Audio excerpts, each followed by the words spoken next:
तर यांनी त्याचं मुंबईत त्यांनी जो फ्लॅट घेतलेला आहे किंवा इतर कारणासाठी बरेच ज्यांनी जे कर्ज काढलेलं होतं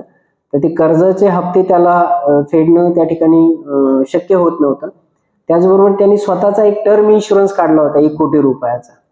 आणि तो 1 कोटी रुपयाचा जो टर्म इन्शुरन्स होता, तर याच्या अनुषंगानं आपल्याला आता हे कर्ज फेडता येत नाही किंवा आपल्याला आता हे टर्म इन्शुरन्स कसा मिळवायचा, म्हणून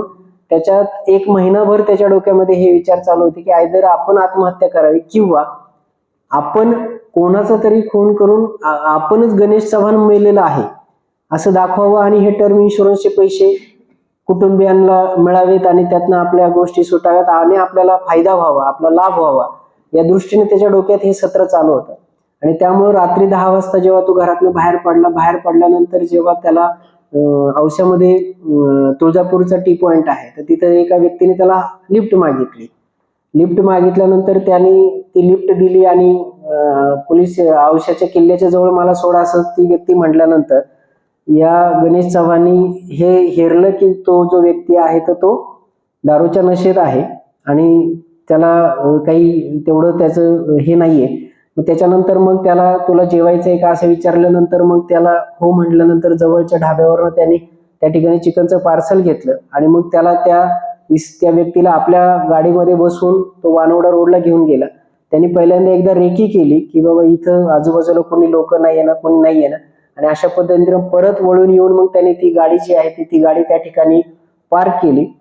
तो जो बसलेला इसम होता त्याला त्यांनी जेवण्यासाठी जे आणलेले चिकन होतं ते दिलं, ते त्यांनी थोडंसं खाल्लं, उरलेलं ते नको म्हणला आणि झोपी गेला तो त्या गाडीमध्ये, म्हणून त्यांनी ते चिकन जे आहे ते बाहेर टाकून दिलं. नंतर हा पूर्णतः दारूच्या ह्याच्यात असल्यामुळे आणि तसंच झोपी गेलेला असल्यामुळे त्यांनी त्याला उचलून ड्रायव्हर सीटवर त्या ठिकाणी बसवलं. ड्रायव्हर सीटला बसवल्यानंतर हा हालचाल करू नये म्हणून सीट बेल्टनी त्याला त्या ठिकाणी पॅक केलं आणि ते पॅक केल्यानंतर त्यांनी गाडीत ऑलरेडी 7-8 दिवसापूर्वी जो माचीसचा एक मोठा बॉक्स होता ज्याच्यामध्ये साधारणतः 8 ते 10 काड्यापेट्या असतात, तर त्यातल्या काड्यापेट्या ज्या होत्या त्या सगळ्या त्या सीटवर आणि गाडीत त्यांनी त्या ठिकाणी टाकल्या. त्याचबरोबर गाडीतले जे काही टॉवेल होते किंवा काही प्लास्टिकचे पिशव्या आणि ते होत्या त्याही गाडीत अशा पद्धतीने अंतरल्या की ती गाडी ज्यावेळेस आग लावली जाईल तर ती गाडी पूर्णतः पेटेल. आणि अशा पद्धतीनं त्या इस्माला त्या गाडीच्या फ्रंट सीटवर ड्रायव्हर सीटवर तसाच त्या पद्धतीने ठेवून त्याला सीट बेल्ट लावून त्यांनी ते काडीपिटीचा वापर करून त्याला आग लावली आणि जात असताना सोबत गाडीचे दरवाजे त्यांनी जे आहेत तर ते लॉक करून ठेवले जेणेकरून नंतर हा उठला तरी ह्याला बाहेर येता येऊ नये. आणि सोबत त्यांनी जे पेट्रोल टँकचं जे कव्हर होतं तर ते झाकण सुद्धा त्यांनी मोकळं ठेवलं की आग लागल्यानंतर त्या पेट्रोलच्या टँकच्या पेट्रोलचा सुद्धा गाडी पूर्ण पेटण्यासाठी उपयोग व्हावा. अशा पद्धतीने त्यांनी त्या जो इसम होता गोविंद यादव राहणार मोरपळ परंतु सध्या औसा याच ठिकाणी तो राहतो. गोविंद किसन यादव वय 50 वर्ष राहणार पाटील गल्ली औसा, या व्यक्तीला त्यांनी त्या ठिकाणी गाडीत त्याच्या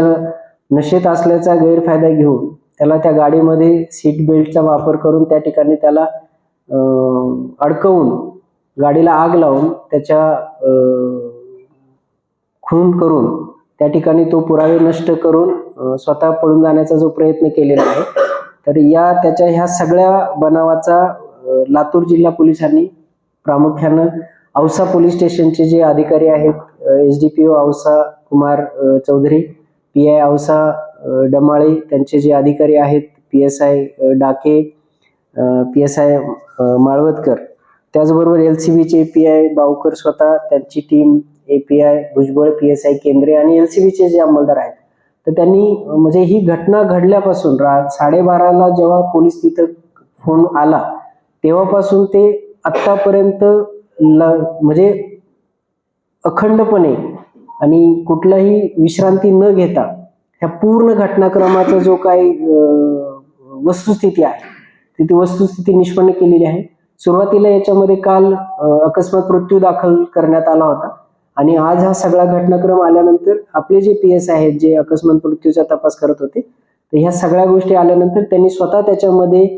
खून केला म्हणून फिर्याद त्या ठिकाणी दिलेली आहे आणि त्याला जो गणेश चव्हाण आहे, गणेश चव्हाणला त्या ठिकाणी अटकेची कार्यवाही त्या ठिकाणी सुरू आहे आणि या अनुषंगानं हा जो काही एक बनाव होता तो बनाव त्या ठिकाणी उघडकीस आणलेला आहे. खुनासारखा एक गंभीर गुन्हा आहे, तो गंभीर गुन्हा त्या ठिकाणी उघडकीस आणलेला आहे. इन्शुरन्सचे पैसे मिळवण्यासाठी आणि जे त्यांनी घेतलेलं कर्ज ते वेव ऑफ होण्यासाठी म्हणून केलेला हा सगळा बनाव होता. हा बनाव त्या ठिकाणी उघडकीस आणलेला आहे आणि अशा पद्धतीची एक उत्कृष्ट आणि चांगली कामगिरी केवळ 24 तासाच्या लातूर जिल्हा पोलिसांनी प्रामुख्याने औसा पोलीस स्टेशन आणि LCBच्या टीमनी पथकाने ही चांगली कामगिरी केलेली आहे. त्याबद्दल या दोन्ही टीमचं त्या ठिकाणी मनपूर्वक असं अभिनंदन. निश्चित त्यांच्या या कामगिरीबद्दल त्यांना योग्य असं रिवॉर्ड सुद्धा त्या ठिकाणी दिलं जाणार आहे. यातनं मला फक्त एकच सांगायचं की लातूर जिल्हा पोलिसांमधले अधिकारी आणि अंमलदार यांचं तपासाचं कौशल्य आणि अशा घटनांचा उलगडा करण्यासाठीची त्यांची जी क्षमता आणि त्याच्यासाठीचा मेहनत आणि कष्ट घेण्याची तयारी, म्हणजे काल ही घटना घडल्यानंतर